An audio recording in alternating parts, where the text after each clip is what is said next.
Hi, this is Debbie, back with Cheyenne Life, and I just wanted to do a short little video on why you shouldn't buy a Jeep, especially a new Jeep. We've had our Jeep, it's a Jeep Wrangler Unlimited since 2008, at least my partner has, and it has 150,950 miles right now. It has already had a clutch replacement, probably at about 50,000 miles. It is due for another clutch replacement already, and now the engine is knocking. And my father was a mechanic, a certified mechanic, owned his own business and everything for many years. And so I know a lot about vehicles. I don't work on them, but I know about vehicles. And I told my partner when this Jeep started knocking, I'm hearing something in the engine. You probably should get that checked out. And it was at the time sounding, metallic. And he took it into the dealership because he gets all of his stuff done at the dealership here in Cheyenne. And they said nothing was wrong with it. It was absolutely perfect. Except for the little odds and ends, things that were small things. So he gets the oil changed exactly when it's supposed to be. The Jeep doesn't do a whole lot of huge trips. It has, but not huge trips. We're both really good drivers. It is a manual transmission, and I've been driving manual since I was 17. So I'm really good with driving the vehicle, and so is he. So it's had regular maintenance. We're both good drivers.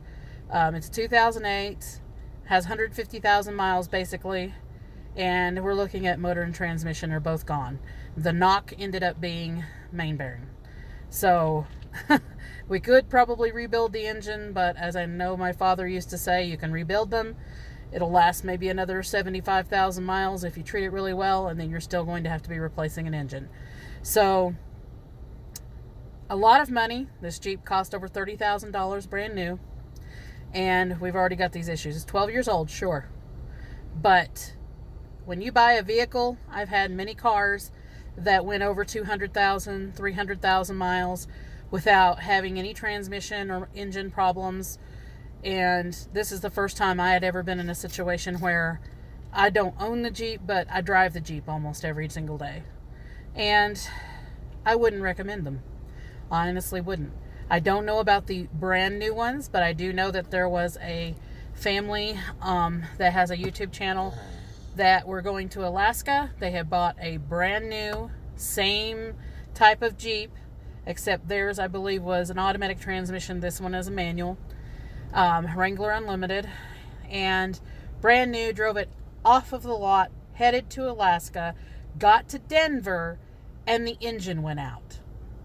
So, brand new Jeep.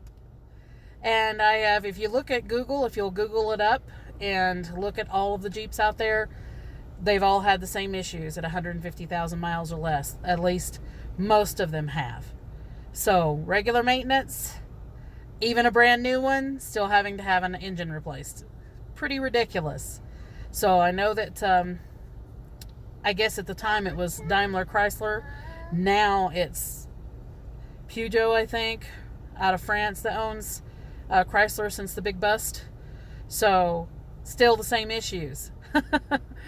Might be a time to actually have a look at that and try to fix it, right? So, in the past, I've always owned Hyundais or Hyundai in the U.S. and other Chrysler products, and I've never had that kind of issue. I didn't even have that kind of issue out of having a K-car station wagon many years ago. So, time to look at the issues with Jeep, right? Anyway, that is it for the video. Like and subscribe. Know it was a little bit of a negative video, but, it's the truth. So have a great day.